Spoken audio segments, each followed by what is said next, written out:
Welcome back to Säkerhetspodcasten. I'm Johan Rydberg-Möller. I'm sitting here with Jesper Larsson. Yes, sir. And Rangsmo.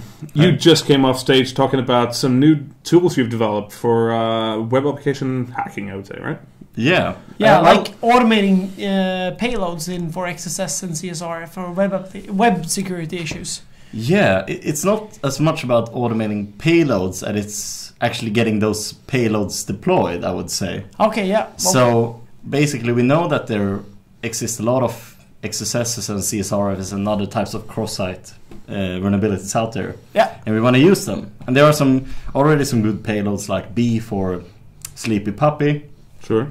So the goal of this tool is to find all those old vulnerabilities, build or structure exploits for them, and then use these other really nice open source projects to actually exploit the stuff or deploy the payload. Yeah.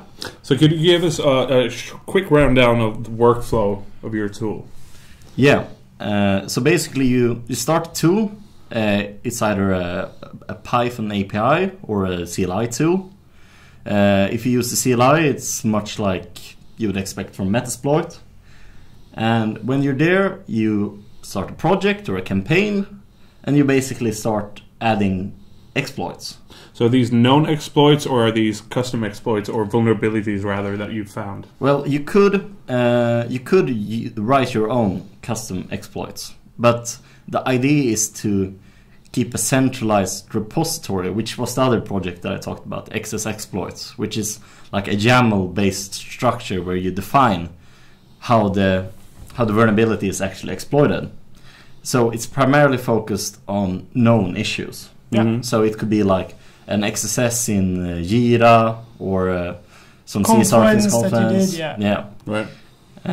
So that's the idea. And Yeah. once you've added those, you get a nice configure dialog where you set your, let's say, mission-specific properties. So like which hosts is this Which exploit port, target? etc. Yeah. Right? Yeah. Mm. Path. And if there's some exploit-specific stuff. So in my example, it was a CFR vulnerability where you could add a user. So in that case, you would need to define the user's email as well. Yeah. Mm. And once you've done all of this stuff, you basically render your campaign, render your project. And the rendering process is also built on these kinds of module. But to keep it simple, let's say that when you render it, you get an HTML page which contains all these exploits. Yeah, more embedded. or less a copy-paste scenario. Yeah, so you could throw this up on a web server. Okay, you could start iframing it and stuff. You could include it as a small iframing phishing links. Right, so you could even throw it at multiple hosts. Yeah, sure. Whatever you like. Whatever you want. Yeah. So it's like a customizable Metasploit-ish. Yeah, but more or less like helping you with a one-liner for the actual exploit. Yeah, the idea is that, as in Metasploit, you don't need to understand how the Eternal Blue exploit works to use it. Right. So that's why the title of my talk was it's a tool for red teams, cross-site attack for red teams and skiddies, because right.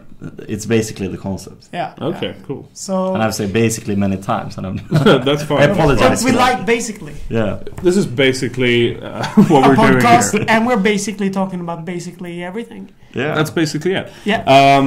So you said this is you. for red teams and skiddies. I would say like the probably the main thing that differentiates your tool from a lot of other tools out there is that you're focusing on vulnerabilities that haven't in the past really been included in these kinds of tools before. Yeah. They've been focused more on server-side vulnerabilities. It's more of a federation of multiple sources. Right. This is Yeah. web-based. Usually, I mean, Yeah. WebSocket hijacking doesn't necessarily have to be web-based. Neither does CSRF really, but cross-site scripting for sure. Yeah. And we haven't really seen a lot of tools focusing on those vulnerabilities before. Yeah, and I think it's quite strange because, I mean, it's reasonable in one way because they can be very lame since you can't just throw it at a server. No, you need to get some the right circumstances to actually deploy it, and then you need to know the context on how they are deployed. And you're usually attacking end users. Yeah, right. So, but as I said in my talk, there are 15,000 CVs for XSS and CSRF alone. Yeah, and I don't actually think that's enough, because if you look at like big GitHub repositories with XSS payloads. Yeah. There are millions of ways to Yeah, and cross-site scripting vulnerabilities are probably some of the most common vulnerabilities reported in bug bounty programs, for example. Yeah, for sure. I would say that the difference there might be that, like, I would not include an exploit module for Facebook, for example, because they would have patched it. So this is more targeted against like things that you would install on prem, old versions of. So you focus on on-prem. So it's more of a post-exploitation thing, so that you know that people running Nagios in one example, like you said, Euro or I guess WordPress, Rancid or whatever stuff that people put on the net and then don't update. And it's very common. And like if they release a new version of Confluence and there is a note that they have fixed the cross-site scripting vulnerability, I would say that many people don't prioritize that. No, they won't. For a good reason, and they really it's not published, so it won't be a problem. Or it's like it's not rated as a critical vulnerability, right? Yeah, for the most part. But this makes it easier for people to use an exploit. Yeah. But as a web application security tester, which is primarily what I do, it's like XSS in an application. It's basically RCE in that user's context. In the it is. It is. So, and CSRs can be fun sometimes. So I think that there is need for something like this, and but it sort of helps you as a pen tester to get coverage as well, because you can like the thing is that when I do my pen test, we always lack of time. We don't have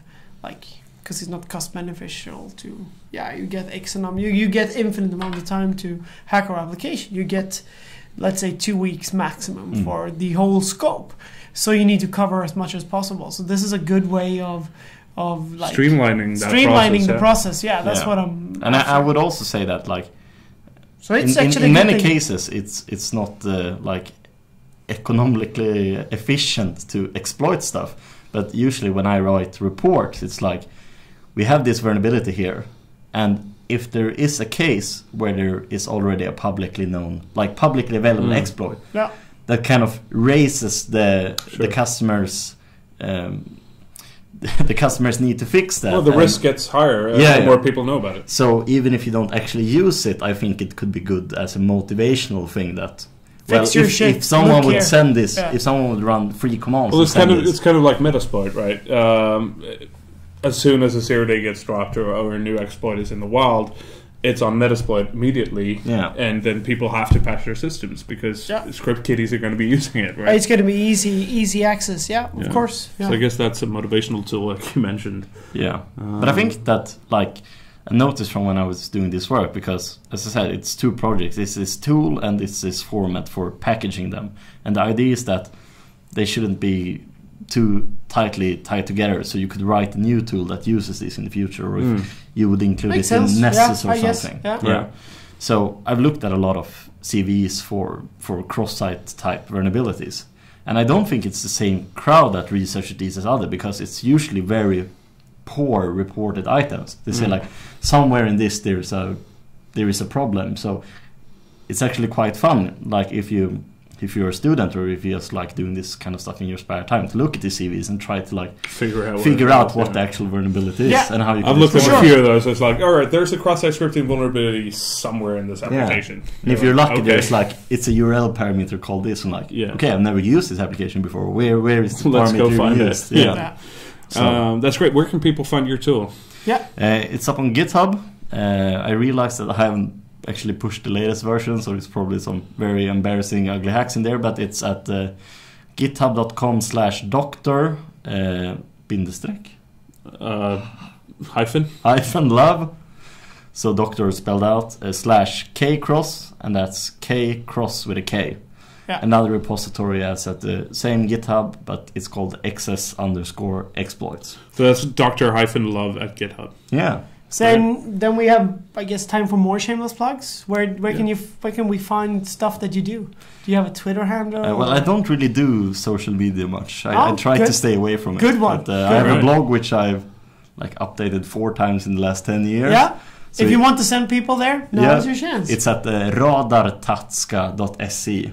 Yeah. Okay, if you can figure out how to find that domain. Well, good luck on you best guys. luck. Yeah. But you guys that are listening or viewing this, you should go and check out the lightning talk on Secte's YouTube channel. For sure. Yeah. And download K-Cross. Yeah, for sure. Play around with it. And look at the XS exploits repository. If you could put something in there that you find, I think it would be good. Sweet. And also a shameless plug, if I may. You may. Of course. Centaur.